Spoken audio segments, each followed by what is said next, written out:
5 কাঠা মাটি ডিসিআর কাটে, আর উনি মাটি কাটান 3 বিঘা। এই এসিগুলো হয়েছে সব অবৈধ টাকায়। এর প্রতিবাদটা আমি সহসভাপতি হিসেবে করি। তাই উনি প্ল্যান করে, সরকারের সিকিউরিটি আমার কাছে আছে, প্ল্যান করে কালকে নাইটে আমার বাড়িতে আর্মস নিয়ে গিয়ে আমাকে অ্যারেস্ট করেছে। ঠিক আছে, অভিযোগ করছেন যে আপনি গুলি চালাচ্ছেন, এটা কি সত্যি? একদম মিথ্যা কথা। আমার কাছে পুলিশ থাকে, আমি কি করে গুলি চালাতে হবে?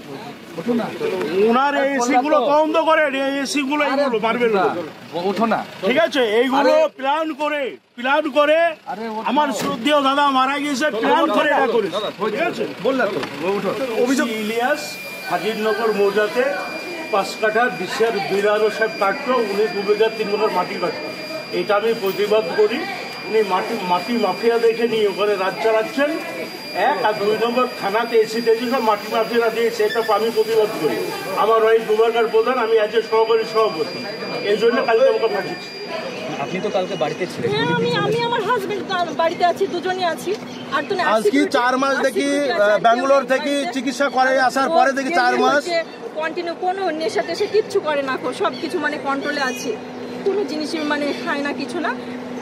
4 মাস মানে ওষুধ ছাড়া, আপনি দেখেন ওষুধ খেলা দেখেন, যে ওষুধ ছাড়া কিছু চলতে পারে না। উনি ওষুধ ছাড়া, ডিং করা তো দূরে থাকলে ওষুধ ছাড়া কিছু চলতেই পারে না।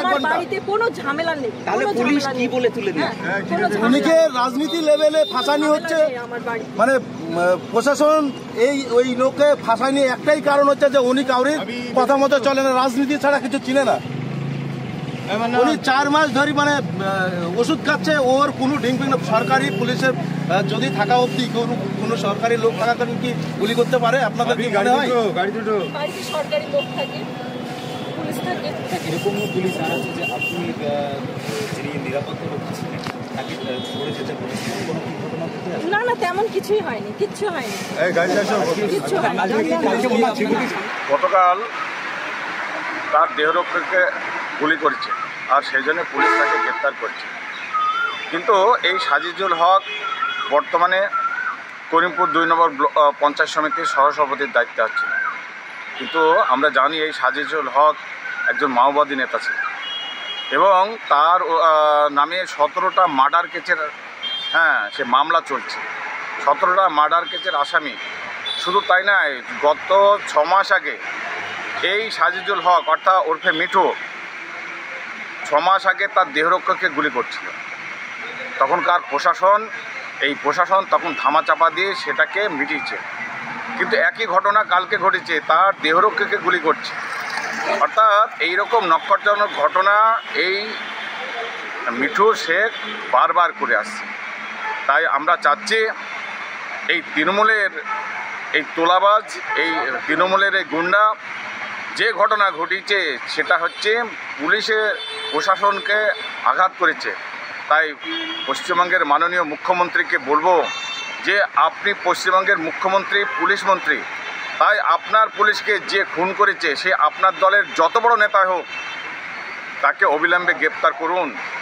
আর নাহলে আপনার আগামী দিনে এই রকম যারা অ্যান্টি সোশ্যাল সারা পশ্চিমবঙ্গে আরও সাধারণ পুলিশের ওপর এরকম আগামী দিনে আঘাত হানবে, এবং শুধু তাই নয়, সাধারণ মানুষের নিরাপত্তাহীনতায় ভুগবে।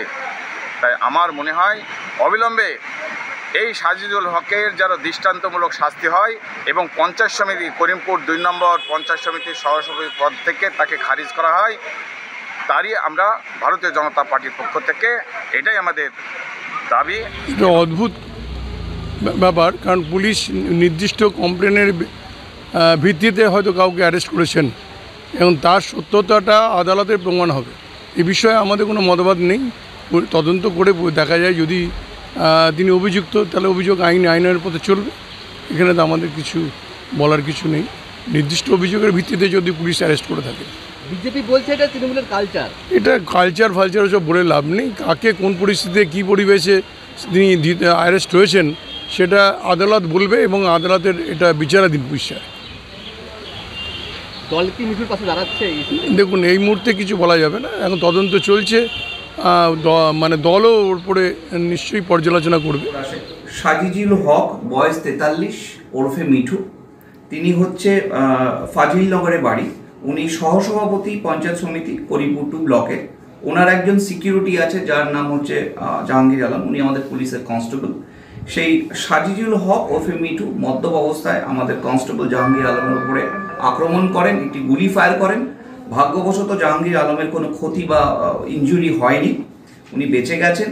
তার উপরে বেস করে আমরা থানাপাড়া থানায় একটি কেস ইনিশিয়েট করছি 136/25 আন্ডার সেকশন 221, 132, 109 বিএনএস। আর সঙ্গে সেকশন থাকছে 25(1)A 27 আর্মস অ্যাক্ট। এবং আমরা মিঠুকে আমরা কোর্টে ফরওয়ার্ড করব এবং পিসি রিমান্ড চাইব।